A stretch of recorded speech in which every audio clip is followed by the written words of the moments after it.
On va commencer par la prière, si vous voulez bien. Notre Père du ciel, tu connais la faiblesse de notre chair et tu sais comment l'Église a été sensible à travers les siècles. Elle a été fragile. Elle a été souvent attirée vers d'autres enseignements que l'enseignement que tu nous avais laissé par ton Fils et par ses saints apôtres. Donc dirige-nous encore ce matin et montre-nous que l'intelligence, la sagesse, c'est de rester attaché à celui que tu as envoyé, ton Fils Jésus. Amen. Nous sommes encore ce matin en train de vouloir continuer à regarder la suprématie de Jésus-Christ. Pourquoi est-ce qu'on élève Jésus-Christ au-dessus de tout? Pourquoi est-ce qu'on met Jésus par-dessus les anges? Pourquoi on les met par-dessus les saints qu'on priait quand on était jeunes? Pourquoi on le met au-dessus de nous? Pourquoi on le met au-dessus des têtes les plus brillantes de ce monde? Pourquoi est-ce qu'on le met au-dessus de tous les autres grands chefs religieux comme Bouddha, Krishna, Mahomet, les papes, tous ces autres dieux qu'on entend parler? Pourquoi est-ce qu'on le met au-dessus?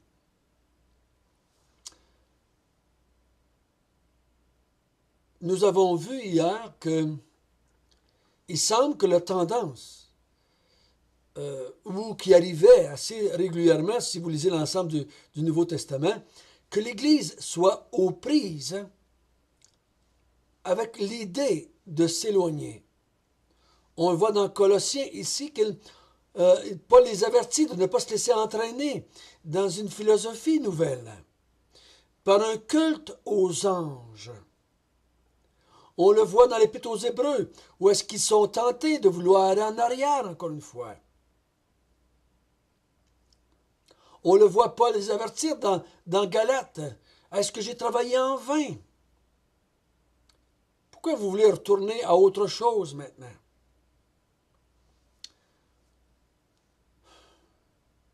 Le péché de la race humaine en Adam et Ève, c'est qu'on a voulu usurper ce qui appartenait à Dieu. Nous avons voulu prendre la place de Dieu.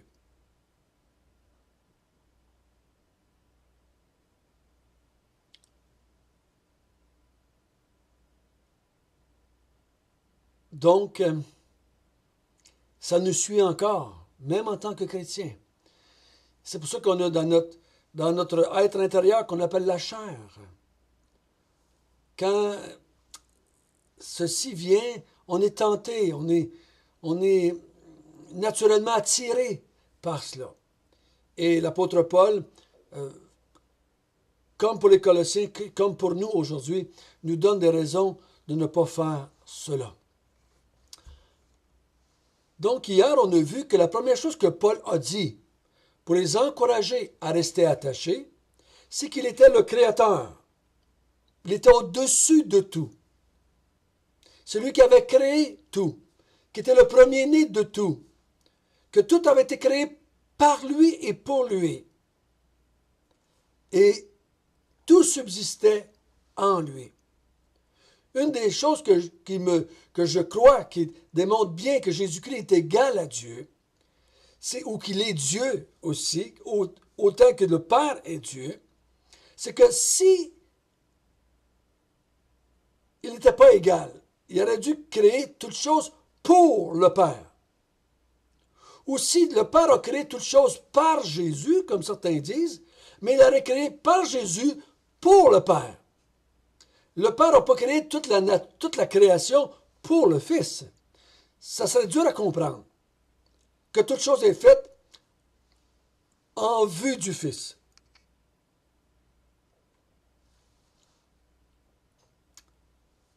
Mais ce matin, il va rajouter une autre vérité.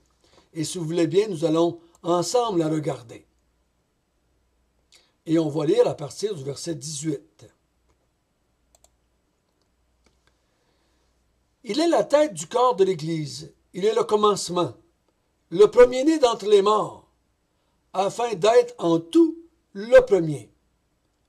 Car Dieu a voulu faire habiter en lui toute plénitude. On va arrêter là, si vous voulez bien, et nous allons voir ensuite si on a le temps d'aller plus loin.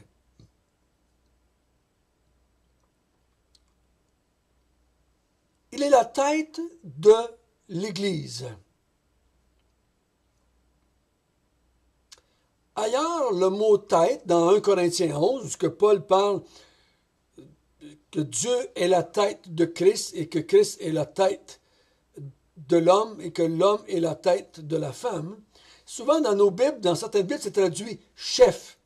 Mais dans l'original, c'est le mot tête. Il dit qu'il est la tête du corps de l'Église. Et si on peut perdre des membres, on peut en enlever pas mal. On peut perdre tous les deux bras, on peut perdre, les deux jambes. On peut se faire enlever un rein. On peut enlever un poumon. On peut enlever des bouts d'intestin. On peut en enlever beaucoup de l'homme. Puis il va continuer. Mais si on enlève la tête, il n'y a plus rien qui fonctionne. Et même si vous avez tout le restant du corps qui est en pleine santé, si on a des problèmes entre les deux oreilles, comme on dit, il n'y a plus rien qui fonctionne. Quand il y a une coupure entre la tête et le restant du corps, il n'y a plus rien qui fonctionne. Ou si ça fonctionne, c'est le désordre total, c'est le chaos total. Et ici, il dit, il est la tête du corps, qui est l'Église. Ce n'est pas les anges, ce n'est pas les autorités, ce n'est pas les dignités, ce n'est pas les apôtres, c'est rien de cela.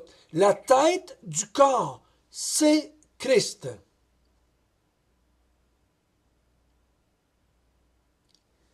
Et Christ, en tant que tête, dirige le corps. Ce n'est pas les hommes, ce n'est pas les églises, ce n'est pas les associations qui dirigent le corps de Christ. C'est la tête qui le fait. Il le dit si bien, et vous le savez comme moi, je bâtirai mon église. Des fois, j'ai agi et j'ai vu agir d'autres dirigeants et je dirigeais, j'agissais comme si c'était moi qui dirigeais. J'oubliais mes paroles, mes actions, même si je pouvais dire, oh oui, c'est Jésus qui bâtit, mes actions, mes pensées, mes soucis, mes inquiétudes démontraient que je ne le croyais pas toujours.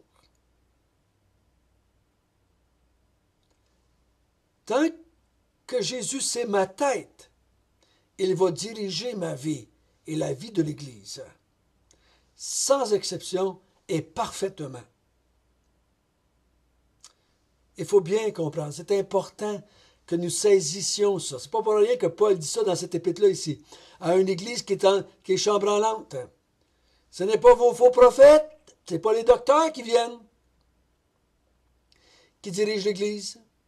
C'est la tête qui dirige le corps.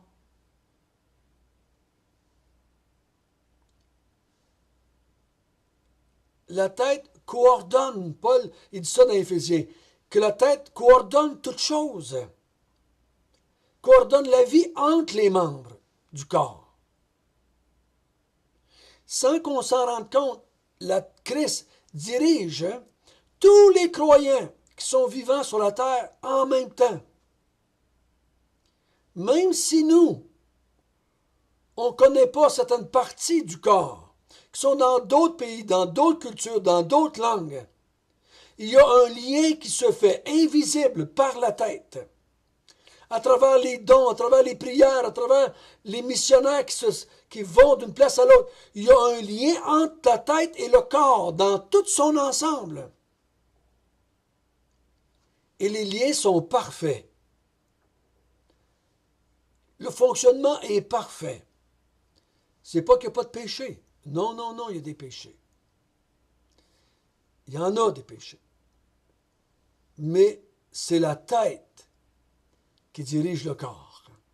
Et cette tête-là, ici, d'habitude, elle est supérieure. Je crois que n'importe qui d'entre nous serait d'accord à dire « Je suis prêt à perdre une partie du corps, mais pas ma tête. » Des fois, même, on accepterait de perdre l'utilité d'un membre pour garder toute notre tête. Des fois, on va dire « Ah, elle est rendue elle est âgée, elle a de la difficulté à se déplacer, mais elle a encore toute sa tête. » Hein, on a encore toute sa tête. Christ est la tête de l'Église. Ensuite, il dit, il est le commencement. Le commencement de quoi?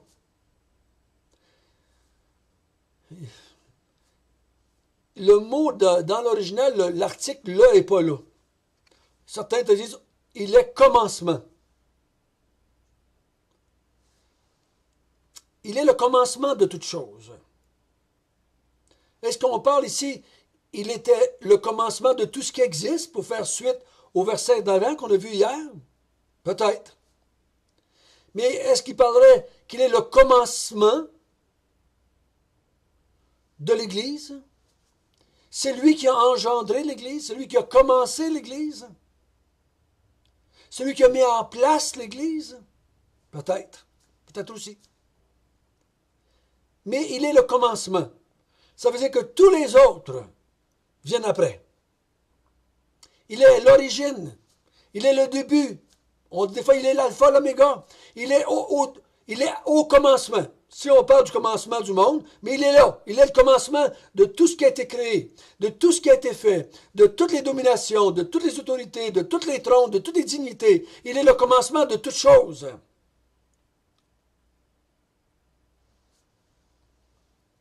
Ensuite, il est dit, il est le premier-né d'entre les morts. On a vu hier que premier-né veut dire celui qui a autorité. Je ne pense pas que le texte veut dire ici qu'il est le premier à ressusciter. Ça pourrait vouloir dire ça. Il y en a qui disent ça. Qu'il est le premier dans le sens qu'il est le premier à ressusciter avec un corps glorieux et qui n'est jamais mort après. Tous les autres qui ont été ressuscités, soit par Dieu, soit par des prophètes dans l'Ancien Testament, soit par Jésus lui-même, soit par les apôtres, sont tous morts encore. Mais Jésus est le premier d'entre les morts, dans le sens qu'il est celui qui était le premier à ressusciter. Mais je crois qu'il veut peut-être plus dire qu'il a autorité sur tout ce qui est mort. Même ceux qui sont morts avant lui. Tous ceux qui sont morts, il est au-dessus d'eux. On ne peut pas l'appeler à des morts. On ne peut pas l'appeler à Moïse ou à Élie ou à d'autres, à des parents, à des amis qui sont morts, des enfants qui sont morts. Il est au-dessus. Il est le premier de tous les morts. Il est au-dessus. Il est le boss, l'autorité finale, même sur ceux qui sont morts.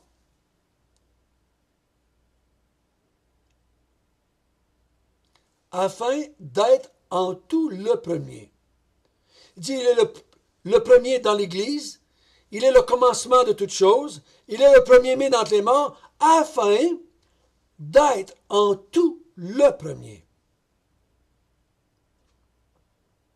Celui qui est au-dessus, le premier de la ligne, le premier de la création, le premier d'entre les morts, le premier de tout ce qui a été fait.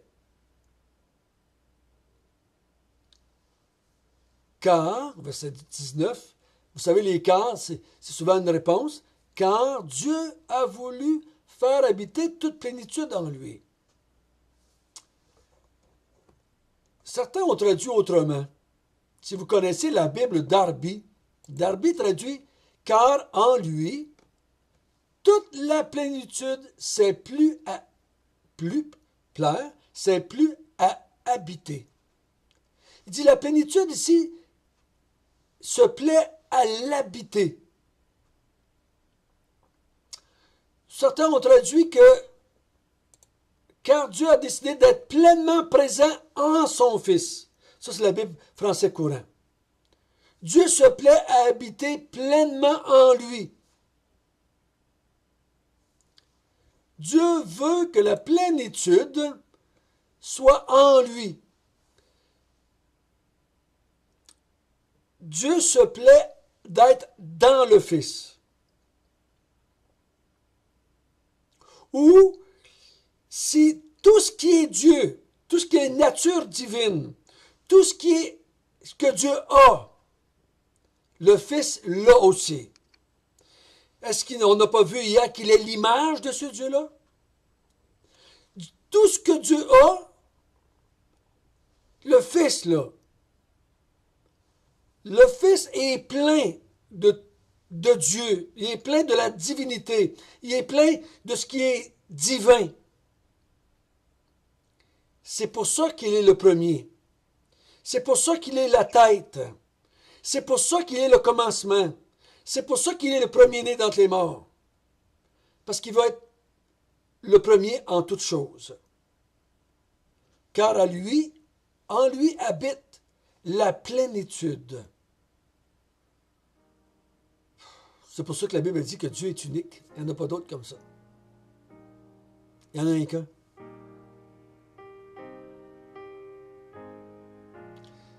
Pourquoi sommes-nous si prompts, des fois, à le remettre en question? Pourquoi est-ce qu'on combat dans la chair? C'est parce qu'on est pécheurs. Dieu nous dit, ne mens pas. Pourquoi est-ce qu'on ment? Dieu nous dit, ne triche pas. Pourquoi est-ce qu'on triche? Dieu dit, ne sois pas orgueilleux. Pourquoi est-ce qu'on le fait? Dieu dit, aime, donne. Pourquoi est-ce que je suis égoïste? Je le sais, ce que Dieu dit. Mais en moi, la folie, qui veut faire contraire, qui voudrait être Dieu, qui voudrait prendre la place de Dieu, qui croit savoir mieux que Dieu. Mais Paul, il dit ici, Christ est le premier, l'autorité suprême, le premier-né, ton Créateur, ta subsistance, ta tête. Reste-y attaché. Notre Père du ciel, c'est grand ce que tu nous dis. Tu es mon Créateur.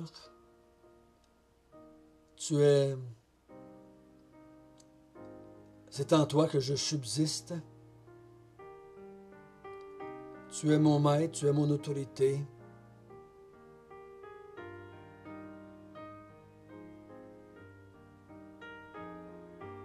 Tu es ma tête.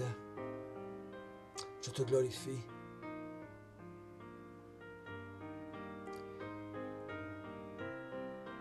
Malgré nos folies encore, malgré nos péchés, malgré nos manques, tu as décidé que tu nous gardais attachés à toi. Tu as décidé que tu gardais tes enfants. Tu as décidé que tu pardonnais. C'est ce que nous allons voir demain. Que tu pardonnais notre folie. Folie passée, folie présente, folie future. L'important, c'est de rester attaché à la tête. L'important, c'est de rester attaché à celui dont on tire notre subsistance.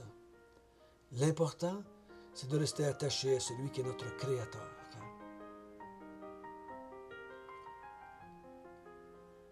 Garde-nous en toi, Seigneur. Au nom de Jésus. Amen.